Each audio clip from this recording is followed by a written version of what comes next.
Morning students, हम लोग जो भी चैप्टर पढ़ रहे हैं उसमें हम लोग कोडिंग के बारे में सीख रहे हैं और जावा प्रोग्रामिंग के बारे में यहाँ पर हम डिटेल में डिस्कशन कर रहे हैं।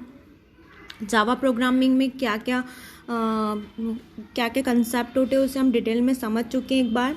फिर भी मैं एक जावा के प्रोग्राम को आपके सामने लेकर आई हूँ ताकि मैं उसको और ब्रीफ में आपको एक्सप्लेन कर सकूँ। जावा में हमने जो भी अभी थ्योरेटिकली समझा है उसको मैं और क्लियर करना चाह रही हूँ। देखिए, आपके सामने ये पूरा एक प्रोग्राम बना हुआ है और इस प्रोग्राम में मैंने एक कीवर्ड यूज़ किया है। देखिए, जो शब्द यूज़ करते हैं जैसे क्लास को डिनोट करने के लिए मैंने जो वर्ड यूज़ किया है वो है क्लास। तो ये जितने भी कीवर्ड्स होते हैं इन्हें हम कीवर्ड्स कहते हैं, ठीक है। जितने भी वर्ड्स हम यूज़ करेंगे वो कीवर्ड्स होंगे। तो यहाँ पर मैंने पहले से डिफाइंड कीवर्ड यूज़ किया है क्लास, जो कि जावा को पता है कि क्लास का मतलब होता है कि यहाँ से प्रोग्राम स्टार्ट होगा। फिर मैंने अपनी क्लास का नाम दिया है डेमो। ये डेमो जो मैंने लिखा है ये आइडेंटिफायर है और ये जावा में डिफाइन नहीं है। ये मैंने अपने मन से इस क्लास का नाम दिया है डेमो, ठीक है। तो यहाँ पे ये शब्द क्लास पहले से ही जावा में डिफाइंड है, तो इसको मैंने क्या बोला, कीवर्ड, ठीक है। इसको हम बोलेंगे कीवर्ड। कौन से वर्ड हो गए, ये स्पेशल वर्ड है जिसे हम कीवर्ड कहेंगे। बट जो मैंने अपने हाथ से डिफाइन करें उसको मैं क्या बोलूँगी, मैं उसे आइडेंटिफायर बोलूँगी। जैसे मैंने यहाँ पे क्लास का नाम दिया डेमो, तो जो मैंने नाम दिया है डेमो ये हो गया आइडेंटिफायर, ठीक है।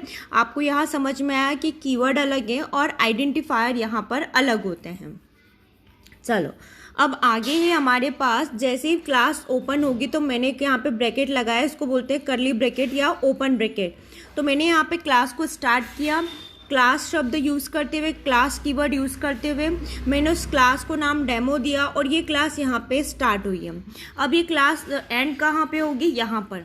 इस ब्रैकेट के अंदर जो कुछ भी लिखा जाएगा वो पूरा लिखा हुआ क्लास डेमो का माना जाएगा।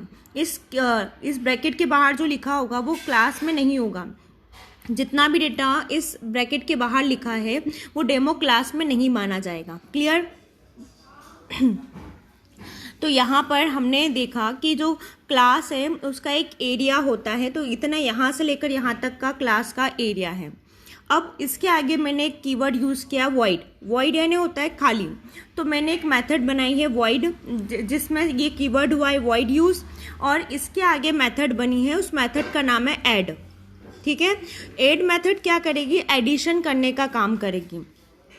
अब ये मेथड है, मुझे कैसे पता चला ये मेथड है, इसलिए पता चला क्योंकि इसके आगे आप देखेंगे जो मैंने मेथड का नाम दिया, मेथड का नाम क्या दिया, मैंने ऐड दिया। जैसे मैंने क्लास का नाम दिया था डेमो, वैसे ही मैंने मेथड का नाम दिया ऐड, और इस नाम के आगे मैंने एक स्मॉल ब्रैकेट्स लगाए हुए हैं।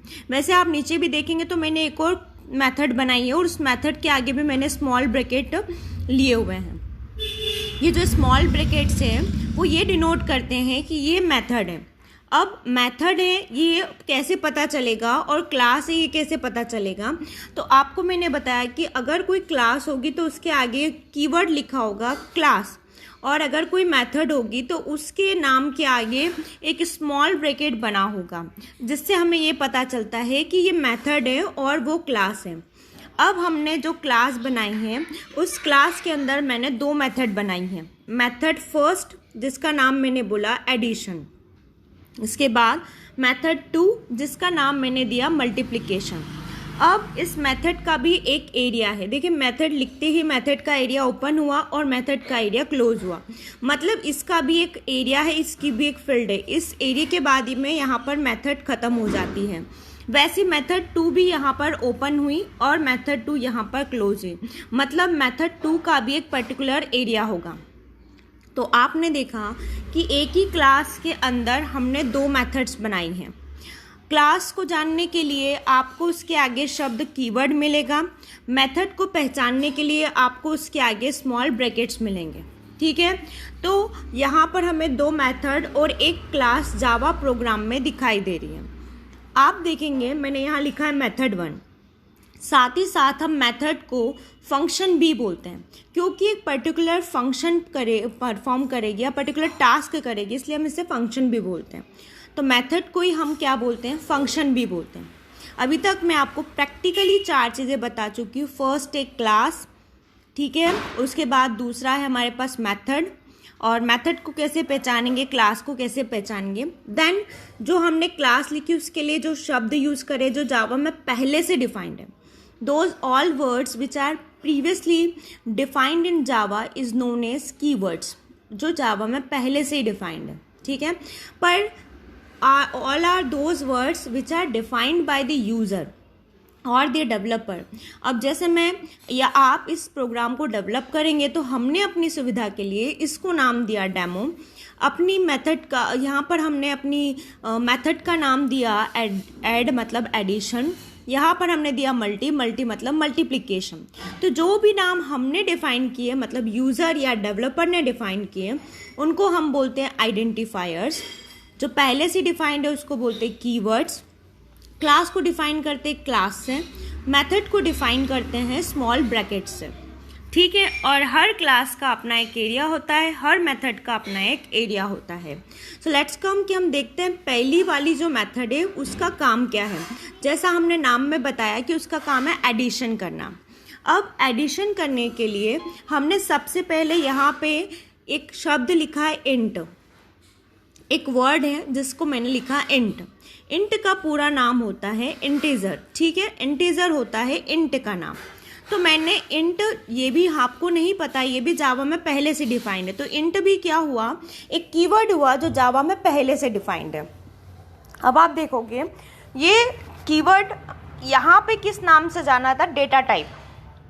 ये कीवर्ड किस नाम से जाना जाता है, क्लास के नाम से। तो यहाँ पर आपको डेटा का टाइप दिख रहा है। आप जो डेटा लेने वाले हैं, जैसे डेटा यानी क्या, या आपने 5 लिया 6 लिया, ये आपका डेटा हुआ जिसको आपको प्लस या माइनस जो भी करवाना है।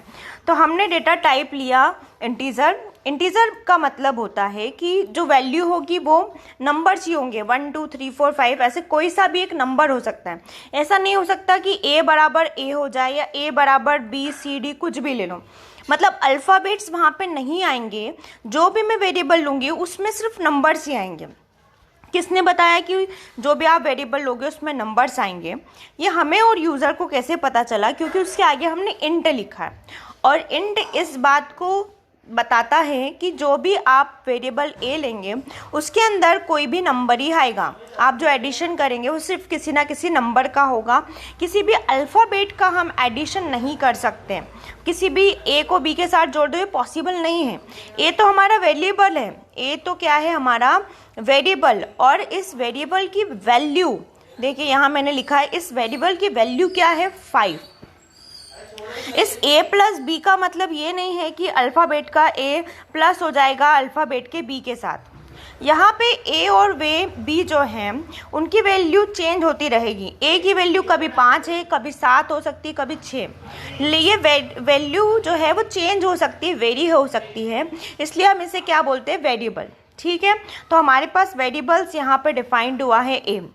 मैं फिर से इस लाइन को एक्सप्लेन करती हूँ। यहाँ पे मैंने आपको बोला कि यहाँ आपको इंट दिख रहा है, ये कीवर्ड है जो पहले से डिफाइन कर रहा है, पहले से बताया गया है। तो कीवर्ड भी बोल सकते हो, डेटा टाइप भी। तो यहाँ पे डेटा टाइप आपके पास है इंटीजर। डेटा टाइप क्या है, इंटीजर। आपने एक वेरिएबल लिया जिसका नाम है a और उस वेरिएबल को वैल्यू दी है 5। फिर हमने एक और डेटा टाइप डिफाइन किया इंटीजर, वेरिएबल का नाम लिया b और उस वेरिएबल को वैल्यू दी है 6। फिर थर्ड डेटा टाइप दिया इंटीजर और वेरिएबल क्या लिया c। अब मुझे वेरिएबल c में क्या करवाना है, अब वेरिएबल c में मुझे सिंपली a प्लस b करवाना है। आप यहाँ देखेंगे मैंने लिखा है c equal to a plus b, मतलब मुझे वेरिएबल c में a के पास जो वैल्यू है और b के पास जो वैल्यू है दोनों का ऐड करवाना है। तो अब हमारे कंप्यूटर करेगा क्या, c इक्वल टू a की वैल्यू क्या है 5 लिखेगा, प्लस अब b की वैल्यू क्या है 6, तो b की जगह क्या लिख देगा 6, और c की वैल्यू फाइनली कितनी दे देगा 11, ठीक है। तो आपको समझ में आया हुआ क्या, हमने यहाँ पर a यानी कि ए अल्फ़ाबेट में ABCD में 1 नंबर पे होता है, b जिसका अल्फ़ाबेट में 2 नंबर आता है, इन दोनों को जोड़ा क्या, इन दोनों को जोड़ के हमने 3 लिखा क्या, नहीं लिखा। यहाँ पे हमने क्या किया, उन वेरिएबल्स की वैल्यूज़ को ऐड किया है। आपने उन वेरिएबल्स की क्या करा है, वैल्यूज़ को ऐड किया है। तो इस तरीके से हमें क्या करना होगा, कुछ वेरिएबल्स लेने होंगे और उनकी वैल्यू को ऐड करना होगा। अभी तक हम 5 कंसेप्ट सीख चुके हैं। फर्स्ट क्लास के अंदर हो सकती कई सारी मेथड्स, और उसके बाद में कुछ कीवर्ड्स, देन आइडेंटिफायर्स, उसके बाद डेटा टाइप, देन नेक्स्ट है हमारे पास वेरिएबल किसको बोलते हैं, और उसके बाद आता है वेरिएबल्स की वैल्यू, वो भी आपको समझ में आया। अब यहाँ पर आपने जो भी देखा उसमें देखा सी क्या है, एक वेरिएबल है, ए क्या है, एक वेरिएबल है, बी क्या है, एक वेरिएबल है। तो जो आप बीच में ये प्लस का साइन लगा रहे हो, इस प्लस के साइन को आप क्या कहोगे, जो आप बीच में इक्वल टू लगा रहे हो, इस इक्वल टू के सिंबल को आप क्या कहोगे। आपको सी को पता है वेरिएबल बोलेंगे, ए को वेरिएबल बोलेंगे, बी को वेरिएबल बोलेंगे। तो बाकी बचे ये दो सिंबल्स हैं, इन दोनों सिंबल्स यानी इक्वल टू के सिंबल को, प्लस के सिंबल को हम जावा में किस नाम से जानते हैं। हर चीज़ का नाम होता है, हर कीवर्ड, हर शब्द, हर जो भी हम चीज़ें यहाँ पर यूज़ करते प्रोग्राम में, उन सभी का नाम होता है। जैसे मैंने क्लास यूज़ करा तो बोला इसको कीवर्ड बोलेंगे, मैंने इंट यूज़ करा तो बोला कि एक डेटा टाइप है, मैंने ए यूज़ करा तो कहा कि ए क्या है, एक वेरिएबल है, मैंने बी यूज़ करा तो कहा ये भी एक वेरिएबल है, मैंने 5 लिखा तो कहा कि ये 5 जो है वो वेरिएबल की वैल्यू है, 6 लिखा तो 6 भी क्या है, वेरिएबल की एक वैल्यू है। आप इस प्रोग्राम को ध्यान से देखते रहोगे और जो मैं स्टेप बाय स्टेप बोल रही हूँ सब समझते रहोगे तो आपको एक एक पॉइंट अच्छे से समझ आएगा। और लिटरली अगर आपको ये समझ आ जाता है तो पूरा चैप्टर और जावा की प्रोग्रामिंग ईजिली समझ में आने लगेगी। ठीक है, अब मैं यही सारी चीज़ों को इस मेथड नंबर 2 से फिर से एक्सप्लेन करने चाहूँगी। देखो यहाँ पर मेथड 2, इसमें हमने क्या लिखा, वॉइड। वॉइड क्या है, पहले से ही जावा में डिफाइन है, तो ये एक कीवर्ड हुआ। आपने इस मेथड का नाम दिया मल्टीप्लिकेशन, तो ये जो मल्टी लिखा वो आपने क्या दिया, मेथड का नाम दिया। यहाँ पे ब्रैकेट्स लगे हैं, ब्रैकेट्स क्या बता रहे हैं कि ये एक मेथड है। यहाँ पर ये जो ओपन ब्रैकेट है, करली ओपन ब्रैकेट, करली क्लोज ब्रैकेट, ये बता रहे हैं कि मेथड यहाँ पर ओपन हुई है और मेथड यहाँ पे क्लोज हो गई है। ठीक है, ये भी आपको समझ में आया। देन हमने इसके बाद यहाँ पर जो शब्द यूज़ करा इंटीजर, ये इंटीजर ये बता रहा है कि ये एक डेटा टाइप है। ठीक है, इंटीजर क्या है, एक डेटा टाइप है। देन यहाँ पर ए क्या है, ए एक वेरिएबल है। 7 क्या है, उसकी वैल्यू है, वेरिएबल A1 की वैल्यू क्या हो गई, वेरिएबल क्या है A1, उसकी वैल्यू क्या है 7। हमने इंटीजर लिया, ये क्या है, डेटा टाइप है ना, इंटीजर क्या होता है, डेटा टाइप है। और B1 क्या है, फिर से हमने नाम B1 अपने मन से दे दिया। आप A लिखो, B लिखो, X लिखो, Y लिखो, Z लिखो, मन से दे रहे हैं हम ये नाम, तो ये क्या हुए, हमारे वेरिएबल हो गए। तो B1 क्या है, आपका वेरिएबल। 5 क्या है, उस वेरिएबल की वैल्यू। फिर अगेन मैंने क्या करा, आगे इंटीजर लिखा। इंटीजर क्या है, फिर से एक डेटा टाइप दिया कि डेटा टाइप क्या है, इंटीजर, और उसकी वैल्यू क्या दी मैंने, वेरिएबल क्या लिया, C1। नेक्स्ट मेरे पास अब मुझे क्या करना है, C equal to A1 into B1, क्योंकि मैं यहाँ पे क्या लिखा था, मेथड का काम है, इस मेथड का काम है मल्टीप्लिकेशन करवाना। तो ये मेथड क्या करेगी, बेसिकली मुझे मल्टीप्लाई करके देगी। क्या मल्टीप्लाई करके देगी, मैंने लिखा कि C1 इक्वल टू होना चाहिए A1 मल्टीप्लाई B1। ठीक है, तो A1 की वैल्यू क्या है 7 और B1 की वैल्यू क्या है 5। मतलब अगर मैं C1 की वैल्यू की बात करूँ तो 7 5 35, 7 और 5 35, तो यहाँ पर हमारे पास C1 की वैल्यू आ जाएगी 35। ठीक है, तो अगेन हम यहाँ पर भी देखेंगे कि C1 को मैंने क्या बोला, वेरिएबल है, A1 वेरिएबल है, B1 भी वेरिएबल है। तो ये मल्टीप्लाई क्या है, जैसा वहाँ लिखा था C equal to A plus B, तो हमने पूछा ये प्लस क्या है, ये इक्वल टू क्या है। ये जो जितने भी सिम्बॉल्स लगे हुए आपको दिख रहे हैं मेथड्स के, अपने मैथमेटिक्स के सिम्बॉल्स, ये सारे मैथमेटिकल सिम्बॉल्स आपके क्या कहलाएंगे, ऑपरेटर्स कहलाएंगे। क्या है ये, आपके ऑपरेटर्स हैं। Plus operator, equal to operator, इन्हीं सब को हमको अब इसके आगे स्टडी करना। आई होप अभी आपको ये समझ में आया होगा कि हमने जो प्रोग्राम बनाया ये क्या है, पूरा एक कंप्लीट प्रोग्राम है। इस कंप्लीट प्रोग्राम में 2 टास्क थे, मतलब 2 फंक्शंस थे या 2 मेथड्स थी। इस पूरी क्लास में 2 मेथड्स के अंदर हमने कुछ वेरिएबल्स का यूज़ करा और उन वेरिएबल्स के डेटा टाइप बताएं और उनको कुछ वैल्यूज़ दी और फाइनली हमने उनके रिजल्ट निकाले। ठीक है, अब आप यहाँ बाहर देखेंगे मैंने लिखा है डेमो D1, डेमो D2 और डेमो N। ठीक है, तो यहाँ पर आप डेमो किसका नाम है, हमारी क्लास का नाम है। और क्लास तो यहाँ से लेकर यहाँ पर में ख़त्म हो गई थी, क्लास का एरिया तो यहाँ से लेकर यहीं तक था। इस क्लास के बाहर क्या लिखा हुआ है, क्लास का एरिया जब यहाँ से यहाँ तक ख़त्म हो गया था तो इस क्लास के बाहर में क्या लिखा है। आपको ये पता होना चाहिए कि क्लास के बाहर ही क्लास के ऑब्जेक्ट बनाए जाते हैं, क्लास के ऑब्जेक्ट बनाए जाते हैं। देखिए मैंने एक ही क्लास के ऑब्जेक्ट 1, ऑब्जेक्ट 2, ऑब्जेक्ट n तक बनाए, मतलब आप एक ही क्लास के कितने भी ऑब्जेक्ट क्रिएट कर सकते हैं। तो ऑब्जेक्ट इस तरीके से क्रिएट किए जाते हैं। आपको लिखना होगा क्लास का नाम, उसके बाद में आपको जो भी नाम अच्छा लगे वो नाम आप यहाँ पे यूज़ कर सकते हैं। मैंने यहाँ पे डेमो क्लास का ऑब्जेक्ट बनाया तो मैंने उसको D1 दे दिया, D2 नाम दे दिया। आप यहाँ पे डेमो के साथ P1, P2 कुछ भी ले सकते थे। हम वेरिएबल जो है यहाँ पर ये आपके ऊपर डिपेंड करता है। जैसे मैंने यहाँ पे ABC लिया था तो आपको बोला कि आप कुछ भी ले सकते थे, आप XYZ लो, आप इसको MNO लो, जो आपको सुटेबल लगे आप अपनी फैसिलिटी के अकॉर्डिंग इसको ले सकते हैं कीवर्ड्स को। क्लियर? तो ये था हमारा बेसिक कंसेप्ट प्रोग्रामिंग का। प्रोग्रामिंग जब भी हम करते हैं तो हमको ये सारे टर्मोलॉजी पता होना चाहिए। कौन कौन सी टर्मोलॉजी? पहला बताया क्लास, ठीक है। दूसरा मैंने आपको बताया मेथड, थर्ड है कीवर्ड, फोर्थ आइडेंटिफायर्स, ठीक है।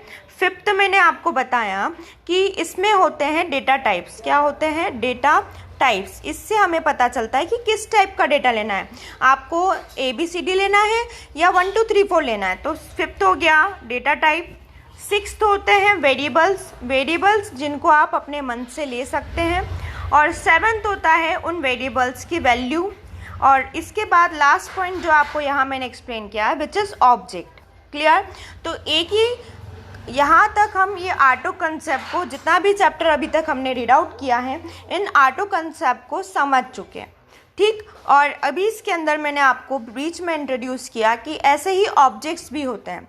तो ऑब्जेक्ट कौन कौन से होते हैं, जो हमारे ऑपरेटर्स होते हैं वो ऑपरेटर्स कौन कौन से होते हैं, हमें अब इसमें आगे स्टडी करना है। ऑपरेटर्स को समझने के लिए ऑपरेटर्स बहुत सारे होते हैं और बहुत ही टाइप के होते हैं। देखिए ऑपरेटर्स में जैसा अभी आपको बता चुकी हूँ कि मैंने जो यहाँ लिखा था A + B, तो यहाँ पे जो ये प्लस का सिंबल है वो क्या है? एक ऑपरेटर है। अगर मैं यहाँ पे लिखा था C = A + B, तो यहाँ पे जो इक्वल का सिंबल है ये भी ऑपरेटर है। ठीक है, तो जावा में जितने भी मैथमेटिकल सिंबल्स यूज़ हुए हैं वो सारे जावा के ऑपरेटर्स कहलाते हैं। ये आपका होगा 9th कंसेप्ट। ठीक है, अब यहाँ पर हमारे पास इसके डेफिनेशन लिखी है। Basic operators, Java provide a rich set of operators to manipulate variables. We can divide all the operators into कितनी कैटेगरीज में? Into following categories.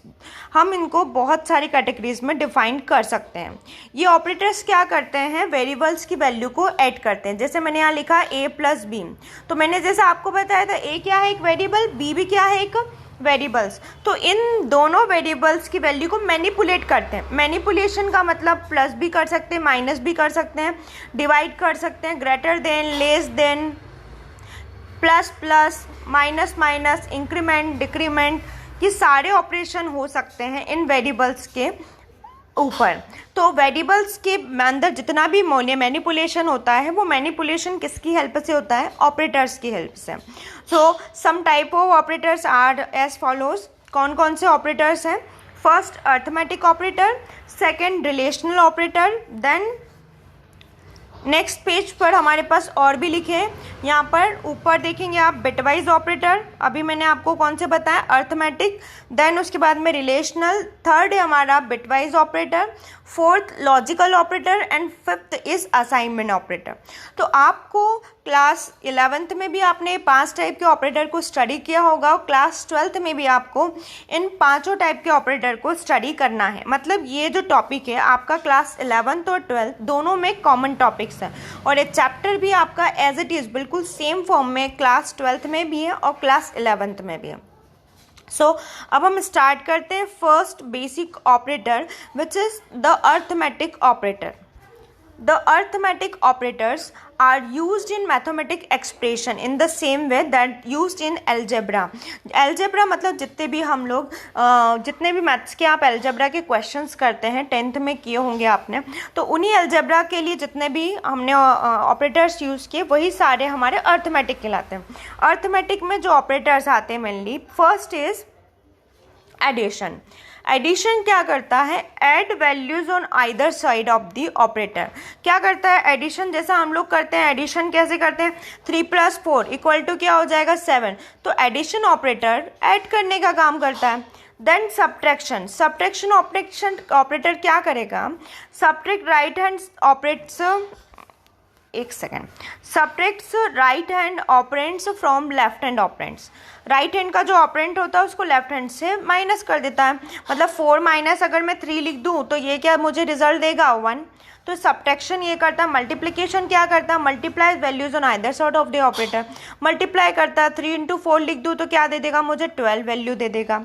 ठीक है, तो डिवीज़न क्या करेगा, मुझे लगता है मुझे बताने की ज़रूरत नहीं होगी। डिवीज़न क्या करेगा, अब डिवीज़न करेगा, अगर मैं 12 / 6 कर दूँ तो ये मुझे क्या वैल्यू देगा 2। मतलब डिवीज़न करके मुझे ये वैल्यू प्रोवाइड करने का काम करेगा। क्लियर। देन है मॉड्यूलस। मॉड्यूलस क्या करता है, मॉड्यूलस हमारा करता है एक सिंपल सा वर्ड, जो आप मॉड निकालते हैं ना, percentage, divide left hand operand by right hand operand and return remainder, returns remainder. क्या करता है, रिमाइंडर को रिटर्न्स करता है। जैसे कि मान लीजिए मैंने यहाँ पर 13 को डिवाइड किया 6 से, तो जब मैं इसको 13 को 6 से डिवाइड करूँगी तो आपको पता है 2 टाइम्स में 12 आ जाएगा। रिमाइंडर कितना बचेगा, ओनली 1। तो ये जो रिमाइंडर है, ये रिमाइंडर ही मॉड्यूलस ऑपरेटर प्रोवाइड करता है। रिमाइंडर कौन प्रोवाइड करता है, मॉड्यूलस ऑपरेटर। तो अगर ये पूछा जाए कि मॉड्यूलस ऑपरेटर क्या करता है, तो modulus operator left hand operand यानी जो, जैसे मैंने यहाँ लिखा था 13 / 6, तो ये क्या हुआ मेरा, अगर मैं ऐसे लिख देती 13 / 6, तो ये लेफ्ट हैंड ऑपरेंट हुआ, ऑपरेंट बोलते हैं इसको। ठीक है, लेफ्ट हैंड ऑपरेंट को राइट हैंड ऑपरेंट से डिवाइड करेगा। आप वर्ड्स को समझने का ट्राई करें। यहाँ पर जो लिखा है मॉड्यूलस क्या करेगा, डिवाइड लेफ्ट हैंड ऑपरेंट्स, ये left hand operand by right hand operand and returns remainder, और क्या रिटर्न करेगा, रिमाइंडर।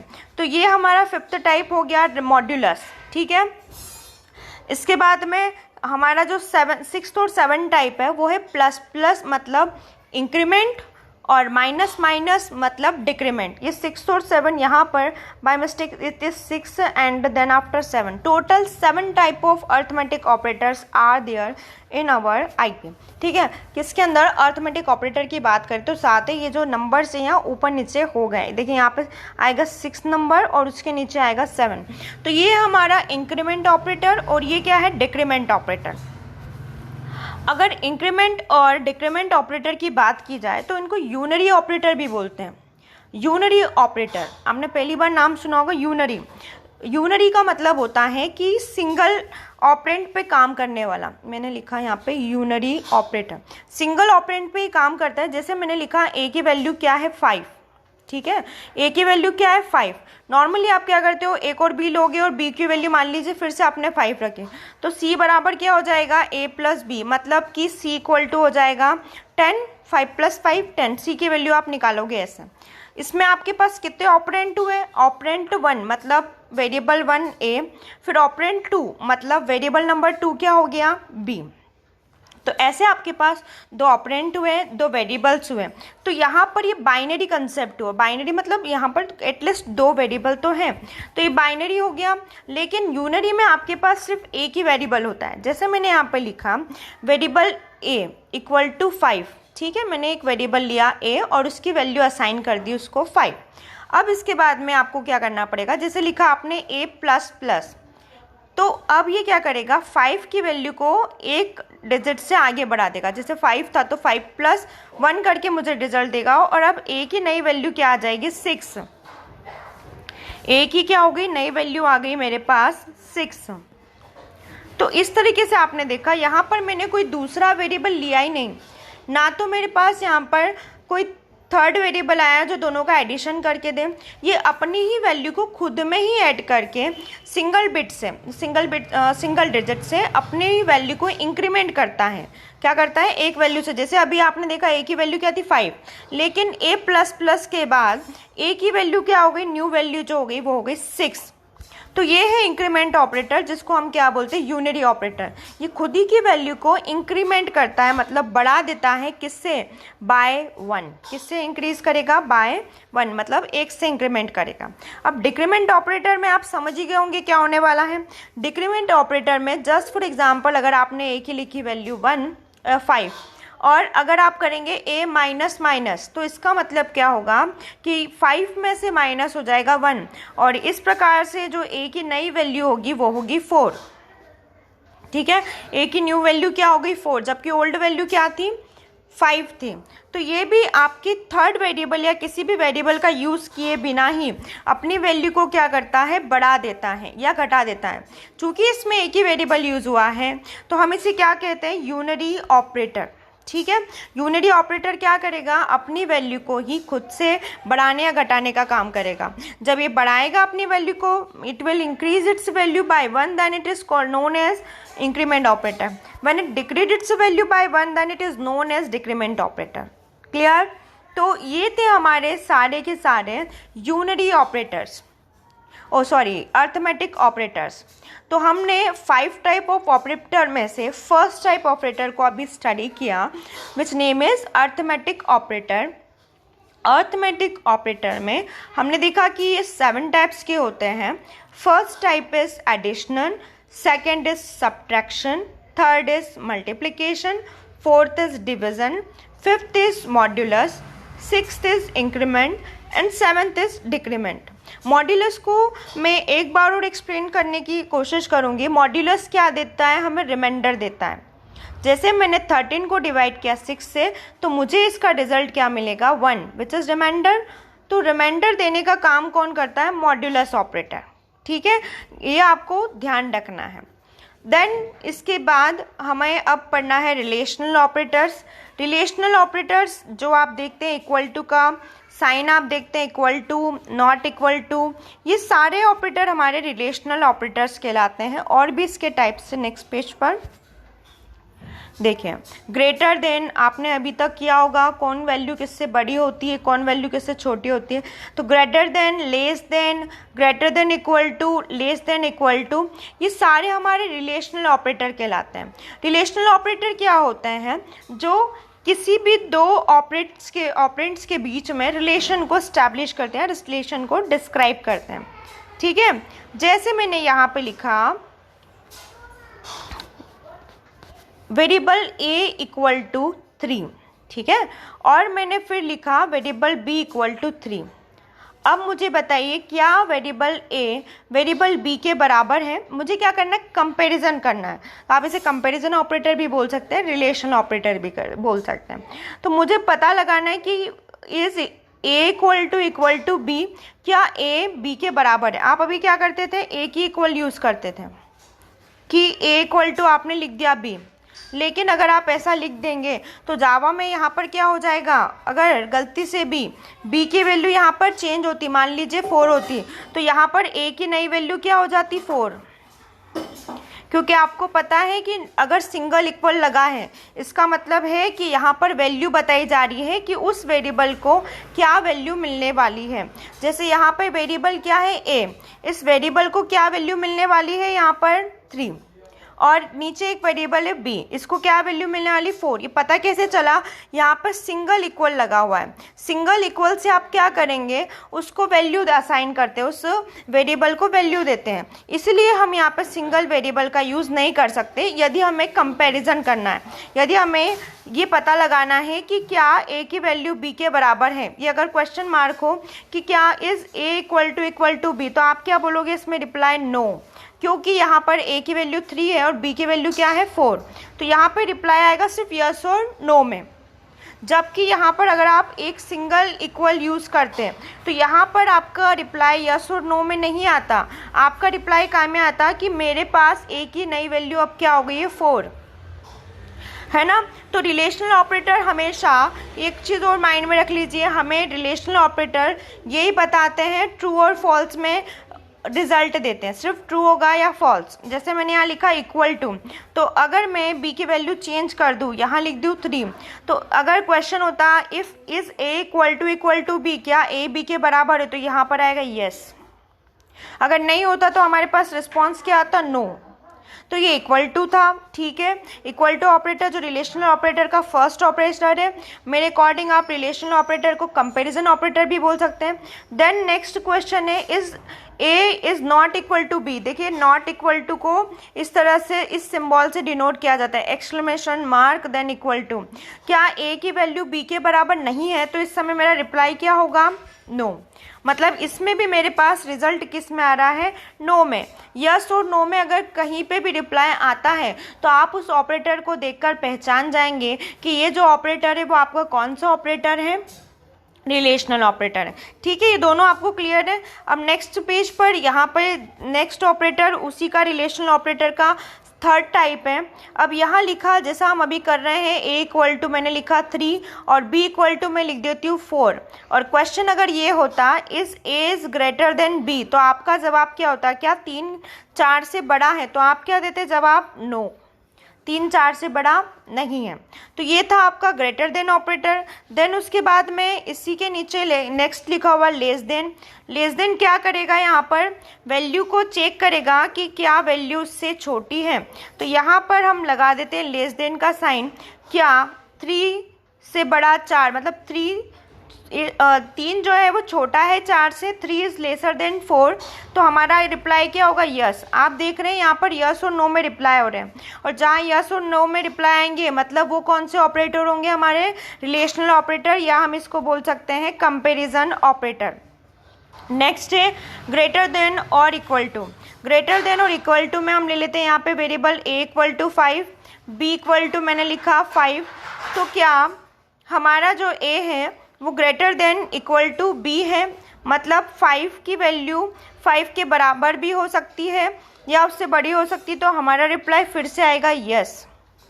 देन अगर यहाँ पर इसी के नेक्स्ट जो लिखा है लेस देन का लिखा हुआ है, तो अगर ये होता लेस देन इक्वल टू, तो क्या लिखती मैं, क्या 5 की वैल्यू 5 से छोटी हो सकती है या 5 की इक्वल हो सकती है, तो अगेन रिप्लाई होगा यस, क्योंकि इसकी वैल्यू 5 भी हो सकती है और 5 से छोटी भी हो सकती है। तो यहाँ पर अभी हमने ऑपरेटर्स में 2 टाइप के ऑपरेटर को कवर किया है। First is arithmetic operator and second is relational operator. Next session में हम इसके आगे का कवर करेंगे। Thank you.